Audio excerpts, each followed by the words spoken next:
Today, my special guest is Cliff Graham, and we're going to be discussing his book, Shadow of the Mountain, Exodus, which is published by my employer, actually, this time around, Bethany House Publishers. Cliff, welcome to the show. Thanks, Shaun. Thanks for having me on. I'm excited to be here. Well, first things first, let's have you start off and take a few moments to introduce yourself to the audience. So I am a former pastor's kid. Not former, I guess, still current pastor's kid. I grew up in the church and became involved in ministry myself. Worked as a youth pastor, an associate pastor. Then I joined the Army, and I was a military police officer for a while, both enlisted and officer side. And then I became an Army chaplain. And then after about 15 years in the military, I got out. And so now I am an author, full-time author and media content producer, and live in Utah with my wife and our 4 kids. So. All right. Well, thanks for introducing yourself. It's always helpful to get a little context of who we're talking to every time. Now, when people think of Christian fiction, and especially with me working at Bethany House, I think folks are often going to be thinking of Amish fiction, romance novels, and other books that are going to largely appeal to women. I'd be curious to hear kind of your backstory. How did you come to the realization that there was a need and a space within Christian fiction for what I'd call gritty, manly fiction? That's a great question, and I think it's got several layers to it. One of them, because I think when I first started out on this, I made the mistake of looking at what was currently in the market as a problem and not simply there's a void there. And when I first began my career, this is probably, I guess, 7 or 8 years ago, I started dabbling in it, and I saw all of the bonnets and the butter churns and things like that were out there, and I saw that as a problem, but that was my own immaturity at play. I didn't realize that, no, that's fine that that's there. There's many very talented, gifted authors, people being blessed by those stories, God's using that stuff. But there is a gaping yaw of a black void for stuff that is, I think, geared directly at men.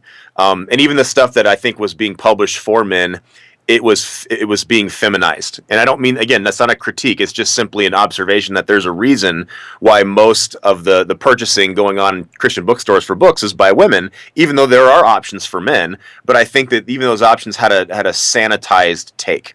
And so what I decided to do was, after my time in the military and after looking at what there was available in the market, realizing that there was kind of a myth in the Christian publishing industry. I did everything that a new author does. I started going to conferences and reading the blogs and all that, agent blogs. And so I realized that there was this belief that, oh, well, men just don't read as much as women. Okay, maybe there's some objective data that points to that. But I also know if you look at the New York Times bestseller list, you will see Vince Flynn and people like that who are writing robustly selling male-driven fiction, spy novels, action novels. The reason that they're more popular is I think they come closer to telling the truth to a male reader as a male understands things. Again, this is not a ringing endorsement of all of those kinds of books. It's just I think they scratched the surface of why Tom Clancy, for example, was such a mega-selling author for so long. He had female readers as well, but men were what made him as massive as he was as an author. And so I started researching, okay, well, are there other authors out there, male historical fiction authors, that generate big revenues, big sales, and to me, it's not so much about the money as it is getting an audience. Who's got a huge audience? And I looked at, Bernard Cornwell and Wilbur Smith and a lot of these authors that had just millions and millions of copies sold. And of course, the all-time seller, Louis L'Amour, the way he wrote his cowboy stories and frontier stories. We're talking hundreds of millions of copies between these authors that have been sold around the world in all these languages. And I thought that's who we have to tap. I refuse to believe that Christian men or guys that would buy from a Christian bookstore in those outlets or through the church wouldn't gravitate to that content if it was presented to them a certain way. So, okay, I realized that and I believed that, held fast to that. But then the trick was, how do you convince a publisher to believe in your grand vision? Because their bottom line, and I fully respect it, is driven by a certain type of book and project. It's like, and people that have a problem with that, I want to challenge them and say, your business is driven by a bottom line appreciation of who your customer is. So again, these are not critiques of the industry. I just think it was up to me and my team to really prove and break down the brick wall about what kind of stuff could sell in a Christian market. And we knew that we had to both promote to a Christian audience and to a non-Christian audience, and really try and be that crossover story. And so to carry that one step further, I realized that where there was a void, in particular, according to my passion and experiences, was the way that men perceived and read the Bible. No, I knew that there was a huge gap between what I think men believe is in the Bible and what the Bible actually has written. Most guys that go to church, I shouldn't say most guys, but there's a lot of guys that go to church because their wife is making them go. They're showing up on Sunday morning, they're bored out of their mind, they're staring at the ceiling, and they think that the Bible is just Jesus petting lambs and, bubble gum and gumdrops for everybody. And I think it's that's of course wrong, and they miss out on the passion and narrative arc of the Bible, where they realize, man, this is the greatest story, and you see wars and battles and triumph and evil and good and all these things clashing, and that draws the heart of a man, I believe, specifically. So anyway, all that being said, was what pointed me towards getting my first series out the door was the movie 300 came out, and I was a youth pastor at that time, and I noticed that the teenage boys in the room. Now, this is an inner city church in San Antonio. Loved ministering there, but it was a very different crowd than what I grew up in.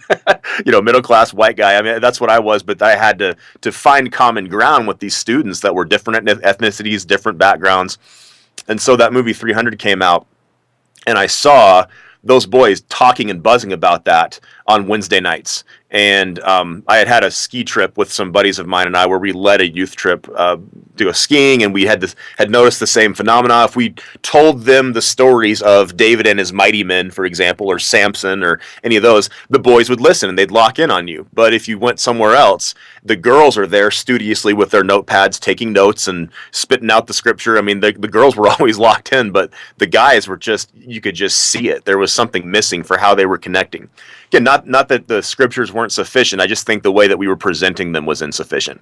And so, anyway, all that led to me writing and researching my first series, the Lion of War series, based on King David and his warriors. Wanted to take the Saving Private Ryan, Band of Brothers approach to that, and really go there in a hard, demanding manner, if that makes sense. I mean, really go there and push the line on violence, on intensity. I should almost say darkness, because there's a lot of darkness in the human soul. So really portraying that and showing exactly how heroic God was to save these people out of the filth they lived in. And so again, to reach the male audience, and I knew this as a chaplain of soldiers, I knew this as a youth, I mean, all these things that I could tell, I had to give them the unvarnished, stripped away truth. And I tried to write those books with that in mind. And that was like I said, that was the one that we broke down the brick wall with, to show, I think, the Christian publishing industry, no, this has an audience. This is, if you market this right, if you push this right, and if you have just a lot of blood and guts and passion in it, in a way that I think is honoring to the story and not distracting from it, I think men will connect. So. Well, no, I was just going to say, hats off for mentioning Louis L'Amour, one of my all-time favorite authors. I think I've read 80 or so of his books. Mm-hmm. To date. Oh yeah. And I think if we can tap in as a Christian fiction market into a quality, well-written, honest story like he was able to craft in so many of his books, they're almost timeless, because you see Louis' mm-hmm. books continuing just to sell very well today, long after he's in supermarket checkout aisles. Yeah. I mean, it's like, I agree. You see those because they are timeless. Yeah. Yeah, and a Western. Westerns of all things. I mean, is there a huge readership today? Who knows? Well, I think another thing too is there's been a tendency, especially in Christian fiction, to whitewash characters, especially male characters, or just make mm-hmm. them almost angelic or Christ-like in mm-hmm. some ways, versus not being honest that these were real people with real problems. They did sinful things, and making them seem believable, which I think is what probably has helped readers really connect with your stories. Yeah, I mean, you hit on it there. The very thing that I think drives me most, I guess that I'm most ardent about when I try and create characters, is that I'm trying to create them according to what reality reflects. And reality for a man is that life is hard, continual battle, period. It just is. Now, there's bright spots, there's moments of joy. I mean, there's all these things that are there, but I think if a man is honest with himself, you have to evaluate your, I guess I could use the word sanctification. You have to evaluate your spiritual sanctification based upon progress and trajectory, not the final result. And I think a lot of these books are written with the final result in mind, where the heroic cowboy comes in from the mountains and has solved things and fixed it all.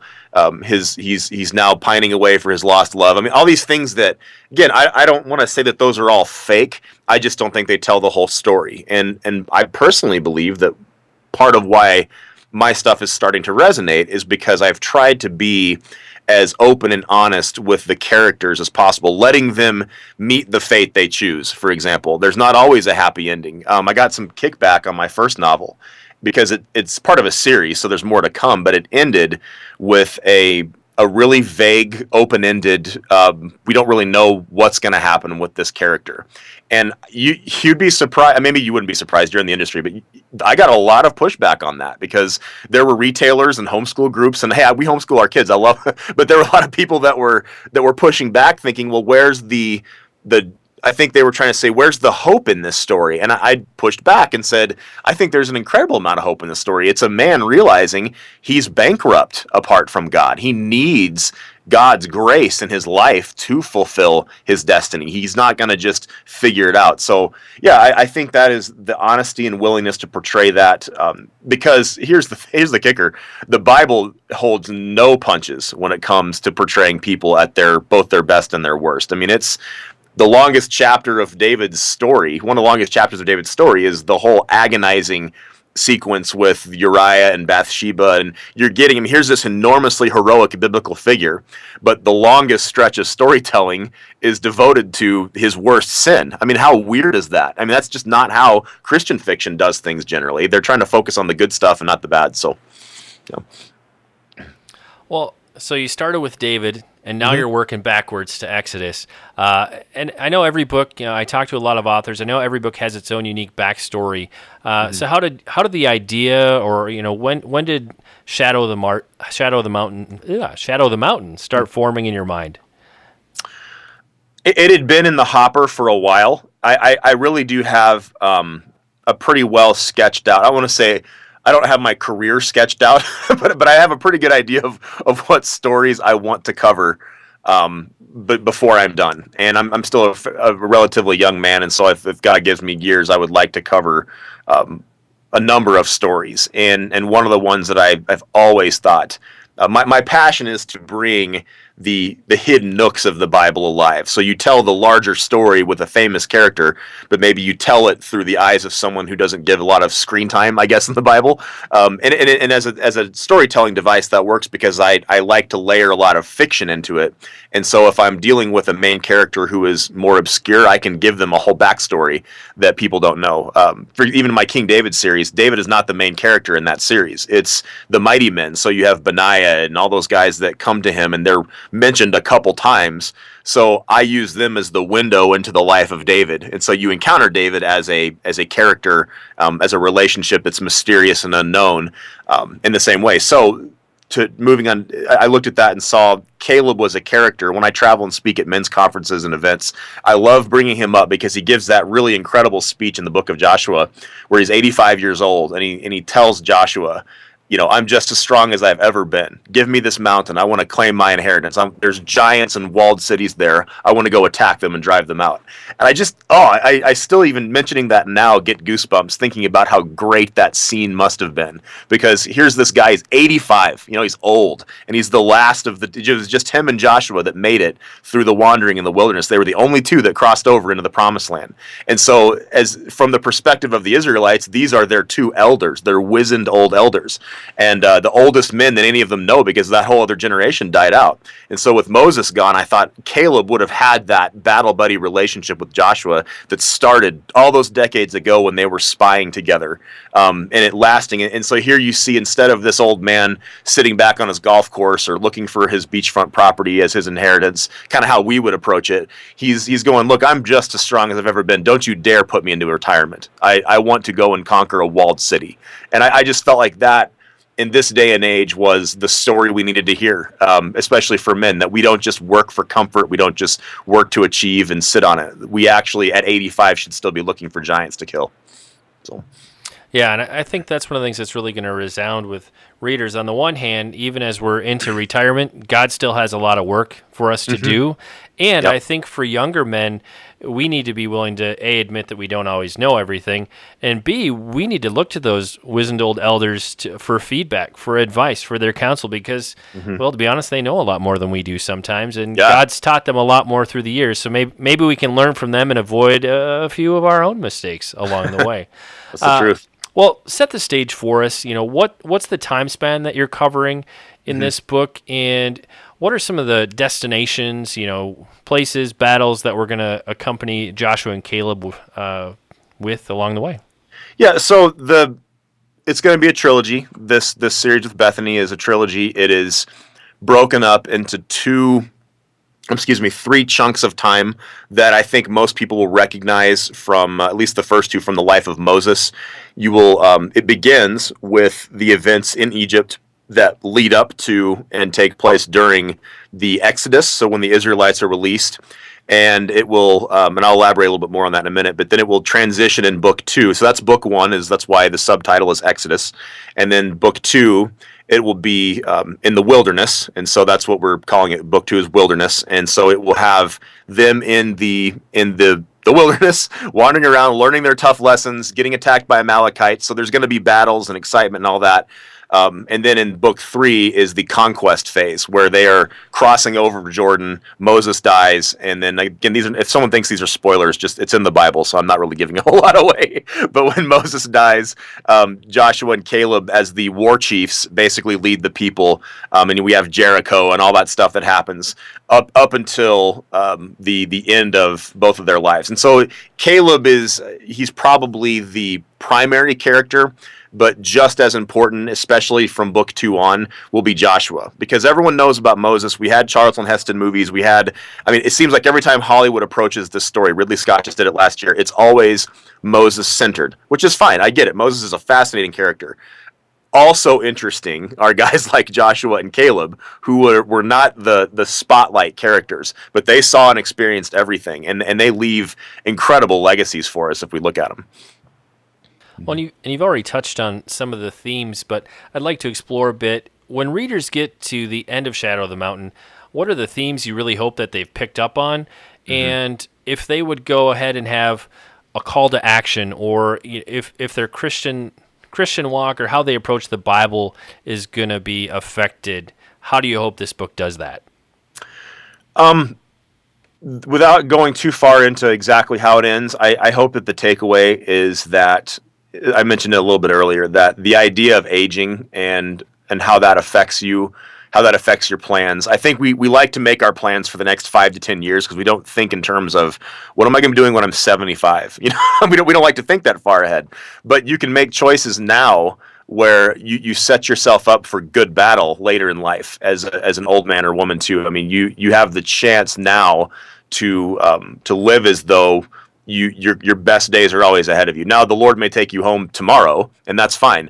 It shouldn't matter how you live. You should still live and plan like you're going to make it that long. Because I love these epitaphs that are given to these people in Scripture when it says, so-and-so died old and full of years, the servant of the Lord. I just love that. I mean, I hope that's on my tombstone where, Joshua dies, an old man. It says, and thus died Joshua, the servant of the Lord. I mean, I just think that's a great way to go out. And so even if your life is cut short, based upon your timeline, but God takes you home, you still set your legacy up as though when you're 85 or 90 and you go, there's quotes in the book that I'm trying to pepper in of inspiring people to think, I want it to be written about me this, and just have that legacy mindset. And it's hard. It's so hard in this day and age to think about when you're in your 20s or 30s what your legacy is. But I believe that those people in those days, in a very different culture and time, they were very aware of things like honor and legacy and your family name and things like that that I think our culture could really benefit from a little bit of a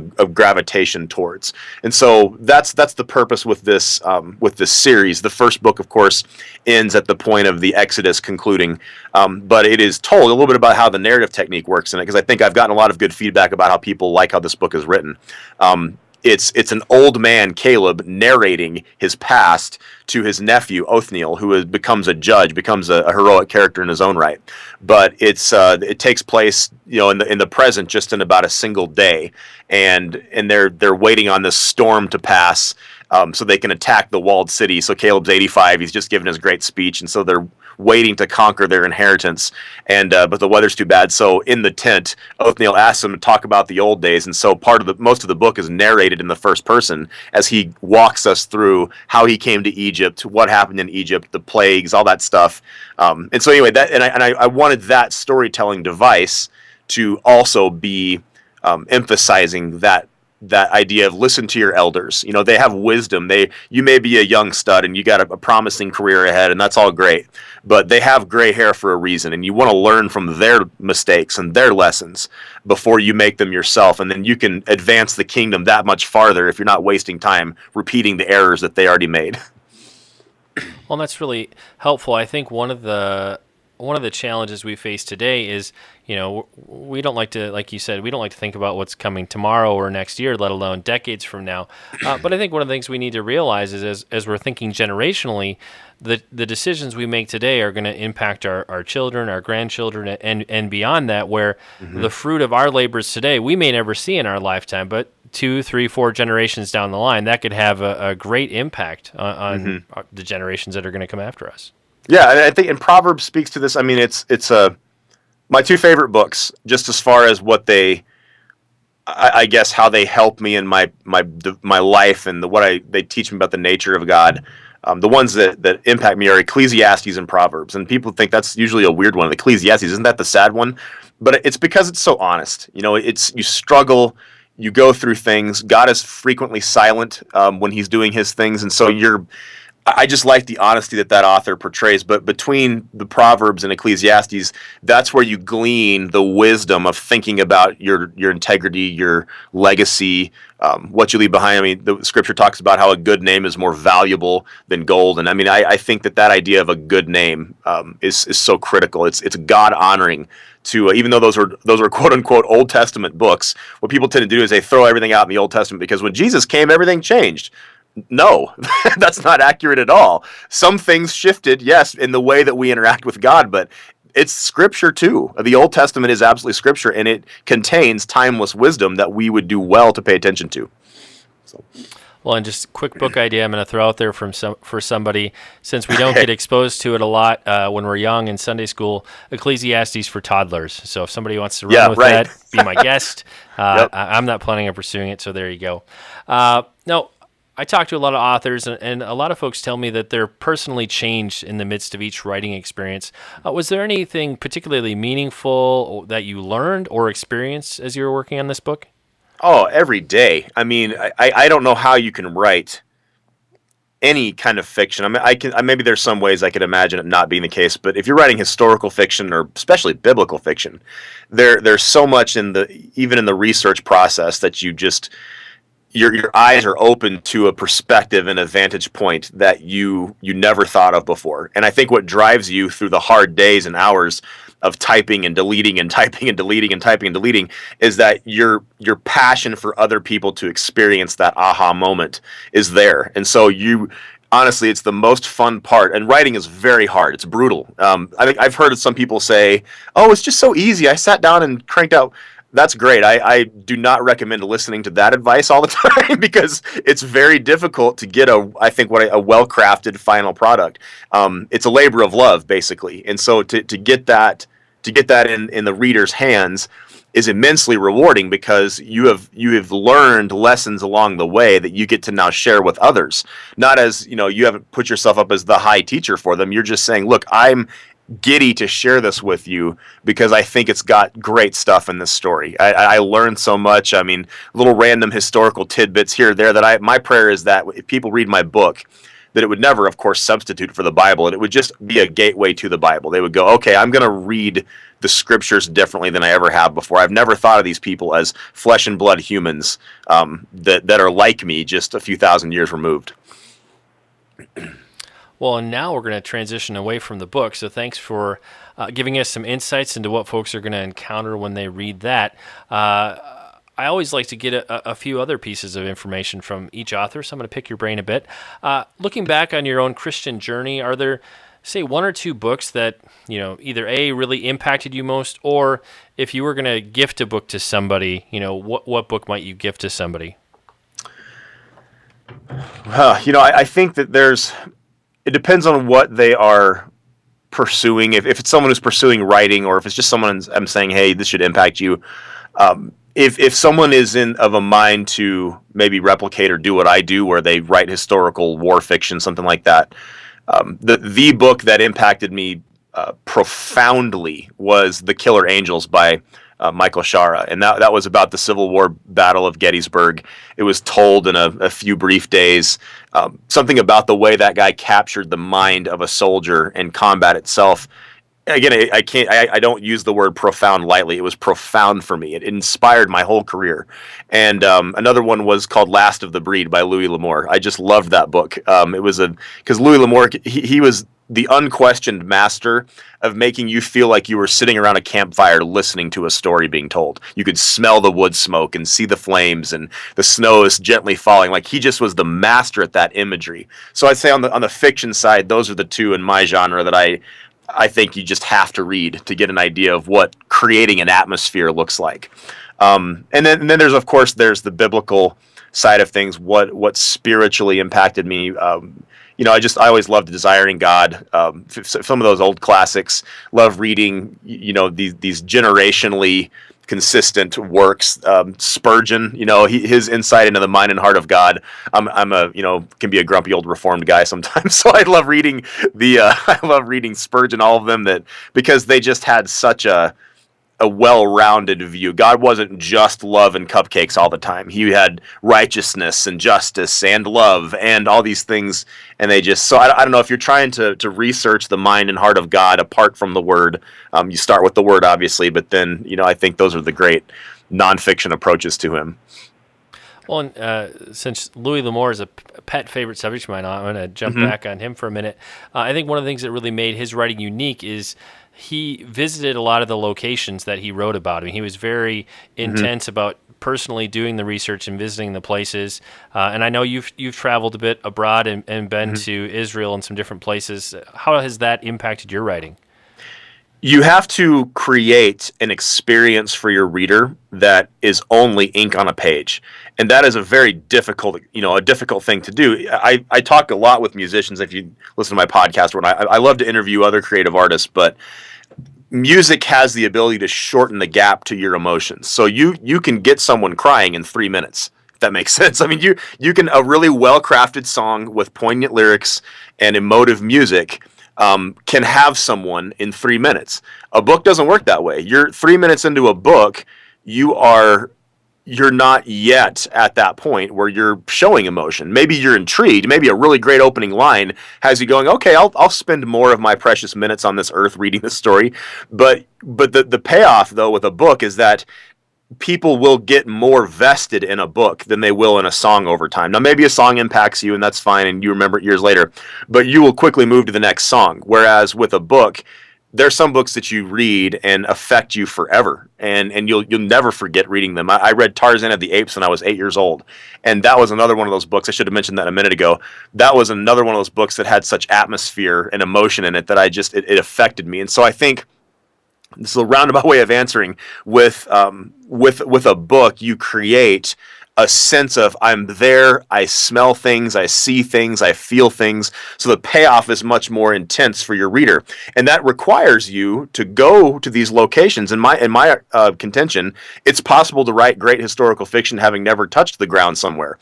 But I do think it's the best case scenario if you're writing about Roman gladiators, to go stand in the Colosseum and just, even though it's a decrepit, decaying old ruin, you still get some sense of the sounds that you're hearing, and maybe it's the traffic of modern day Rome, but just translate that into the screaming and shouting of people and the roaring of lions, and there's just no substitute for it. Especially, I write these books based on biblical battles and warriors, and so these are very specific locations that the Bible talks about these events panning out in. So, for example, there will be the Valley of Rephaim outside of Jerusalem. Many battles were fought there over the years in the Bible. But the Bible just says things like, and then they fought and this happened, which is not a critique of the Bible. It's just that its purpose is to teach you the lesson and give you what you need to know.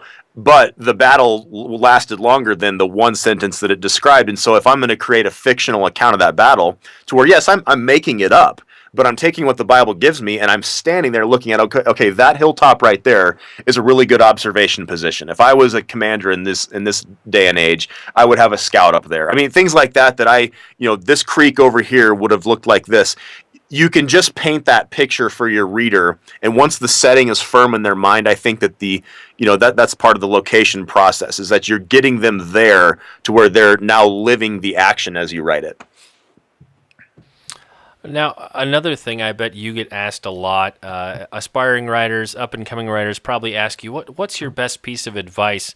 And so I'm going to ask you that same thing. If a new writer or somebody who's early on in their career approached you and said, what's the best piece of advice you've had, or, what can I do as somebody who's just starting out, how might you answer that question? You have got to make people care about what you're doing. It's the simplest way to do it. No one cares about your book but you. They don't. I mean, your mom does, sure. Your grandma is proud of you, but I had to learn early on. I think what helped me was I approached it from that level. I knew, okay, I know that my mom's going to love it, whatever I do. When I got married, my wife will speak lovingly and honestly to me about whether I have any talent for it, but she's going to be for me. I mean, there's a circle in your life that is going to be for you. The danger is they can also hide the truth from you. They're not going to be able to give you objective feedback. Even if it's really good, if your only feedback is from those who love you, it's going to be tainted by, oh, this is better than I thought. That's how they're viewing it. They're like, okay, I was prepared to be happy for you because you're my husband or my son or cousin or whatever, but this is better than I thought. You should pursue this. And that's a huge blinking red light of danger.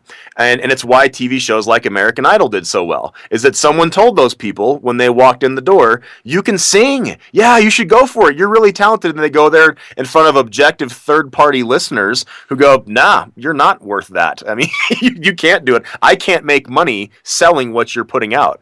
And so I think if a budding young writer or a budding writer of any age decides they want to pursue this, making people care by producing good stuff, knowing what your goals are. Is your goal to be a famous best-selling author? Know that is very, very rare, very unlikely. And unless you have stumbled onto something that is totally, I don't want to say unique because there's nothing new under the sun, but there's a slant on something that you're doing that has that stickiness factor for people to latch onto. If you don't have that, you're just going to tell yet another story set in the Old West about such and such. You're just not going to get there with it. It's just not likely. So you need to understand, okay, is my goal then a publishing deal? I don't care about being J.K. Rowling and Harry Potter. I just want a publishing deal. That's more likely. It's still tough, especially in this day and age, but it's more likely if you set the bar there and then really work on your craft, put your time in at conferences, get to know agents, things like that, then you are increasing your chances of success. And then finally, I guess another tier that you have to be okay with is that this is where I got over time was I wrote my first book, researched it, poured everything I had into it. It cost me a lot of my sanity, a lot of my, my late nights. I was up after the kids were down, my wife was down. I called it my 10 to midnight time. That was the only 4 hours I had, or 2 hours I had in a day. I worked 3 jobs. I was a pastor, was a soldier. I was doing all these things.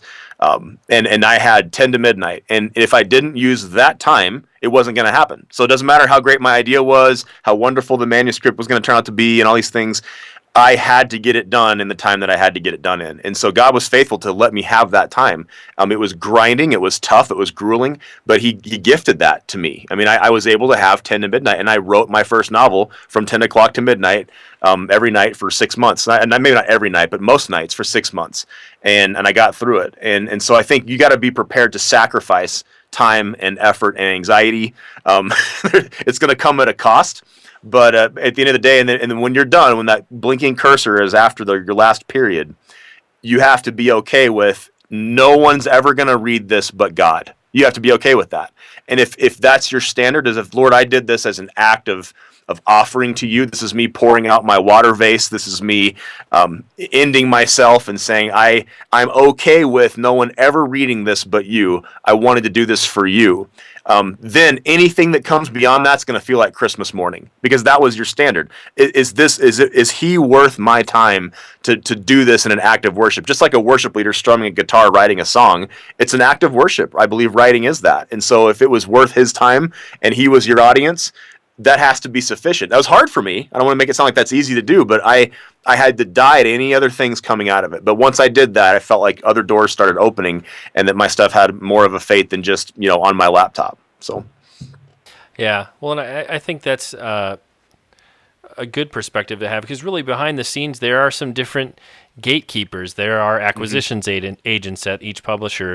If you're going to go an agented route, and submitting something to an agent could be a good litmus test for is my manuscript, or what's done of my manuscript, is it ready to be even presented to a publisher? I think feedback from your wife and your mom, that's one level, but once you start getting into kind of the actual publishing industry, acquisitions editors, agents, that's a whole new level of feedback where I think you'll be able to test, is this where it needs to be before it can be presented to the gatekeepers. And like you said, sometimes it may never see the light of day. Sometimes it will. Self-publishing, I guess, could be another route if somebody can't get an acquisitions editor or an agent to take it on.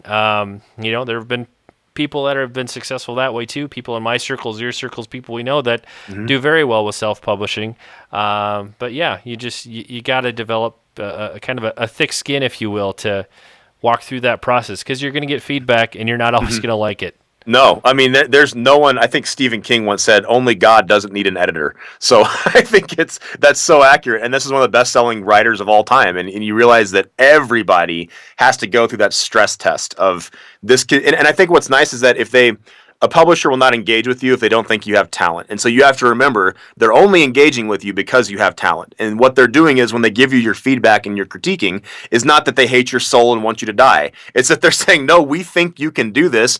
And more importantly, and this is being very mercenary, but we think we can make money on what you're doing. That's how talented we think you are. But you have to fix these 75 things. And so I think that's a process. But then back on self-publishing a minute, I very much support and am a fan of self-publishing. I have benefited. In fact, my career is possible by some of the self-publishing things that I do.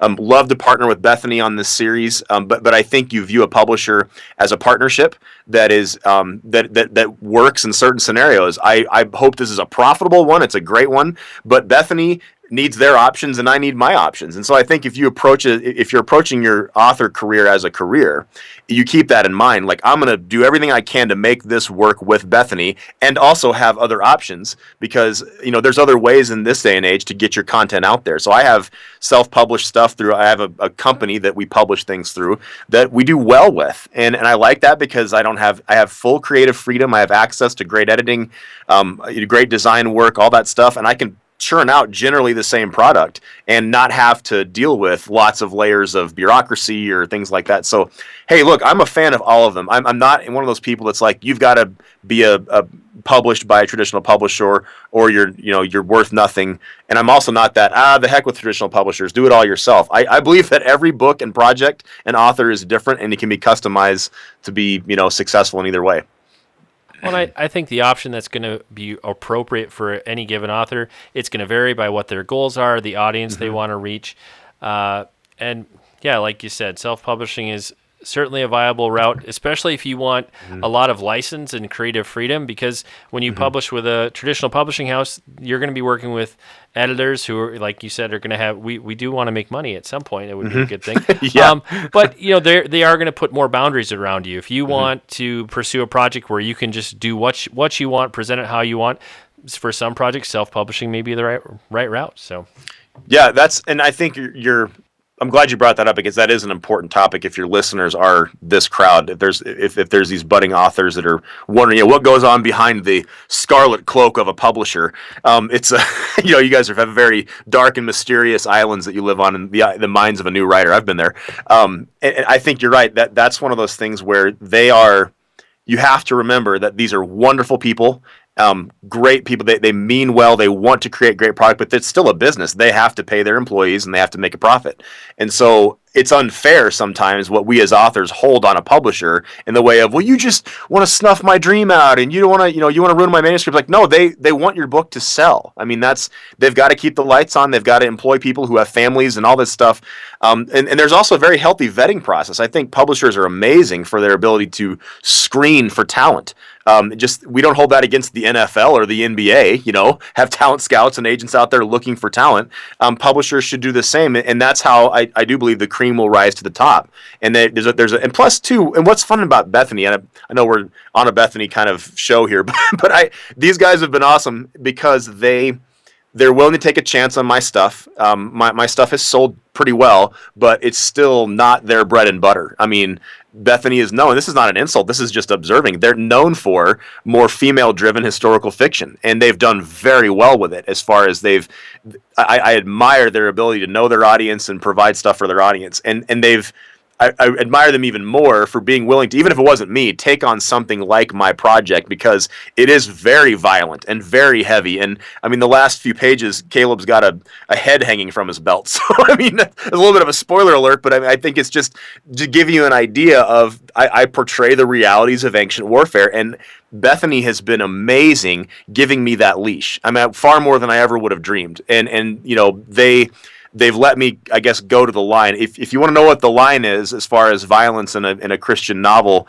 in the retail market, you can pretty much, I'm the one that established that line. Was with Zondervan, it was with the Lion of War series. I mean, we had talks with Lifeway and all of them about what's allowable, what's not allowable. And I'm just proud to have those battle buddies like Bethany who are willing to go to war over something and say, no, we think this has an audience and a message and it needs to be written the way that it is. So that's where, if you have a good experience with a publisher, these are people who will fight for you and for your project, and Bethany has been awesome for that. Well, I'm encouraged to hear that you've had a good experience working with us, and to my knowledge, we haven't had a lot of decapitations in our Amish fiction novels. Right. I have not read all of them, but I'm pretty sure not a lot of. I don't think Bev Lewis has a lot of beheadings in her Amish fiction. No, I don't think we'll see that anytime soon or ever. Right.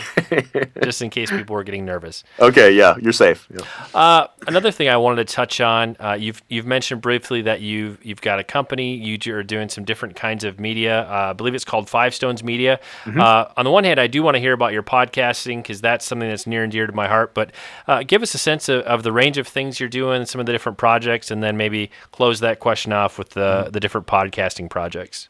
So I think I realized early on that the ability to just sit down in a writer's cabin somewhere and crank out a manuscript and then email it in and then let everyone else do everything for me, I learned quickly that was not the case.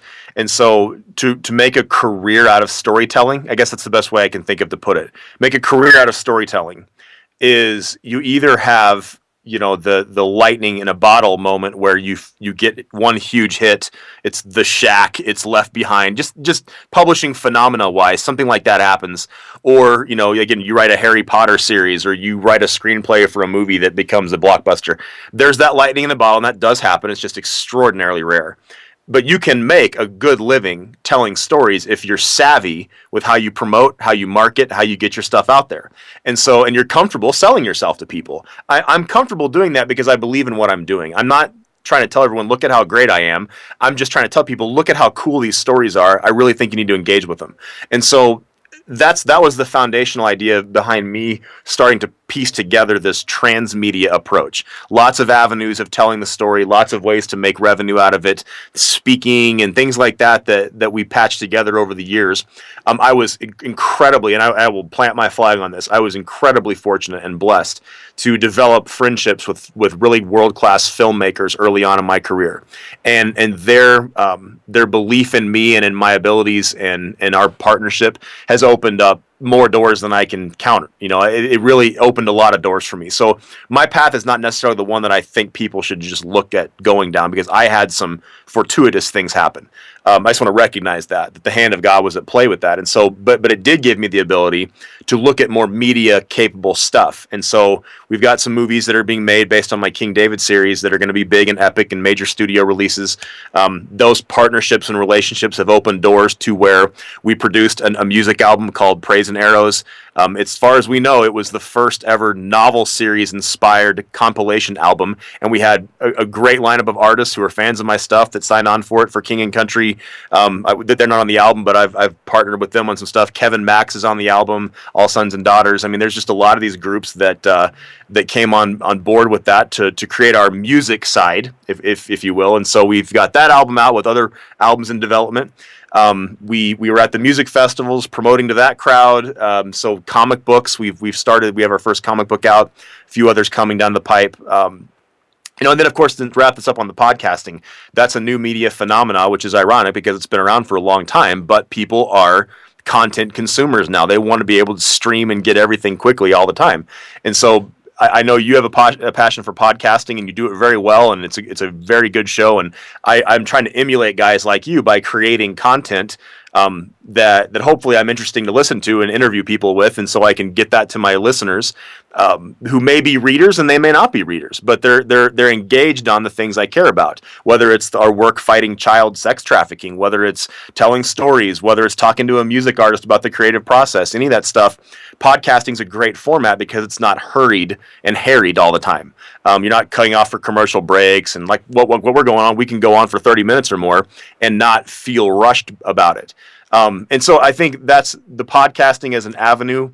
I realize that also saves a lot of time for me traveling and speaking. I have a young family, ages 8, 6, 4, and 3. And so I don't like to be gone from them. And when I do travel, I want to bring them with me, the whole circus. And so the podcasting allows me to go into my studio office and record and talk about the things I'm passionate about and share things without having to leave home all the time. And then, of course, one last quick little plug here. I've got my Good Battle podcast, which is, people can just find it at Good Battle. It's the name of it, where I do the interviews and topics of the day kind of stuff. But then the Hall of the Mighty Men, this is independently published and produced through my company, Five Stones Media. They are short stories that are they're almost origin stories for my King David series. And it's based on each character. So if you look at the list of David's mighty men in 2 Samuel 23, there's between 35 and 37 of them that we know about.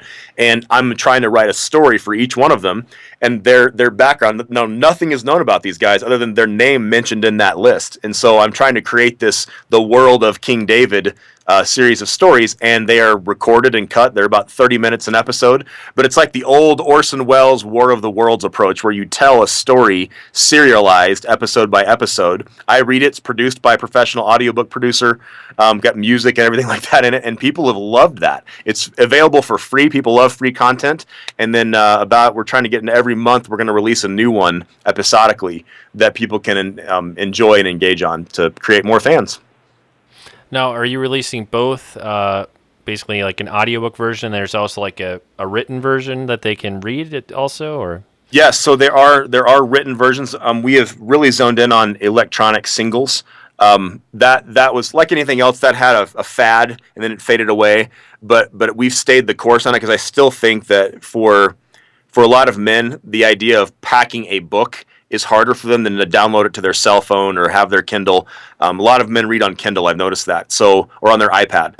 And we released some short stories a few years ago, started this off, and about once every other month or so, I'm releasing a new entry in that, and they sell very well, and they've become popular. Now, I'm still missing some of that audience, where if I had a very traditional publishing plan, where we've got it, printed and bound and mass distributed, I'm going to miss some of those people. But it's profitable. This is my business hat on. It's profitable to go digital. And then it also gets the story out there. So if people want to be a fan of what I do, they can find my stuff. And then the audio format just adds that many more people to the roster of who can engage. So even though we don't have a huge, robust print strategy necessarily for those short stories, people can now get them on a free download in the podcasting service, or they can get them on their Kindle or iPad or something like that. Well, and I just want to touch on something you brought up. in this last part of your story.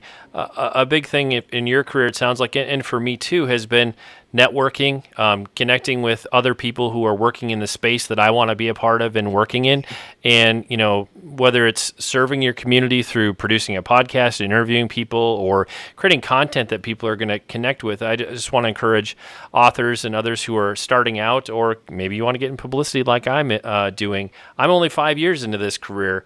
But it all started with networking and meeting people and stepping out of my comfort zone and just building relationships. So whether you want to be an author, or you want to do PR, or whatever you want to do, you got to be willing to meet new people, fellowship with other believers, and it's interesting how once you start doing that, making connections and serving, often that will come back around, and those same people will be serving you and helping you when you need something down the road. But really, you just want to encourage people, step outside of your comfort zone and reach out. Make Absolutely. An effort. Oh, I 100% agree with that. You've got to be, and here's the danger, because as Christians, we are rightly concerned about promoting ourselves too much, and that is the tension. I'm sorry out there, budding writer, budding musician, whatever you are, you have got to get over that. You're not going to get your story out there to people unless you become a champion of the material. Now, that's very different than promoting yourself. And I think I read the blogosphere and people on Twitter complaining about, well, these authors talking about their latest book. Well, yeah, that's your resume. That's how you make your living. You want to talk about your book. You have to talk about your book. And so if you've got an idea to tell a story and just think that you're going to turn to a publisher and they're going to do everything for you, they have a responsibility to help you. But you've got to be okay with a 30-second elevator pitch, and someone asks you, "Oh, what's your book about?" You tell them, "I write stories about King David and his mighty men, told in the told in the style of Braveheart and Band of Brothers." That was my elevator pitch for 6 years. It worked. I mean, people were able to grab it quickly and realize what I was about, and off we went. So, well, Cliff, if the listeners want to learn more about you, your writing, your podcast, where are some of the best places for them to connect with you on the web? well, I first of all want to thank them for taking the time to listen to me. I'm a loudmouth kind of guy, so I don't mean to preach and rant, but I'm passionate about what I do. You can learn about me at cliffgraham.com. It's my name.com, CLIFFGRAHAM.com. And my Twitter is at Cliff Graham, and I'm on Facebook too, Cliff Graham Author. But my website kind of funnels everybody there. So if you go to my website, you can see the podcasts, you can see social media, the projects that I'm working on. We're teeing up some Israel tours where I'm leading groups of people over there to the site to walk the battlefields of the novels. I mean, all sorts of great stuff we have coming down the pipe. Get movie updates there as those come down, and yeah, I can learn all about what we're working on. Well, and also I'll just mention with all the podcasts, the different books, resources that he's recommended, I'll include links in the show notes for the episode. So if folks want to go to shauntabatt.com, they can just click through on those links there just to make it easy for everybody. Mm-hmm. And as it is every time, it's time to bring this episode of the Shaun Tabatt Show to a close. Many thanks to all of you for being a part of our conversation today about Shadow of the Mountain. And for more on Cliff, as he said, for his books, podcasts, and all the things he's got going on, you can visit his website at cliffgraham.com.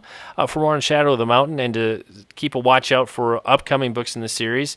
It'll be a little while because this first one just came out, but you can check that out at the publisher's website, which is bethanyhouse.com. And Cliff, just want to say thanks so much for sharing with us today. It's been a great pleasure speaking with you. Thank you, Shaun. It was an honor. I love the show and appreciate your time today.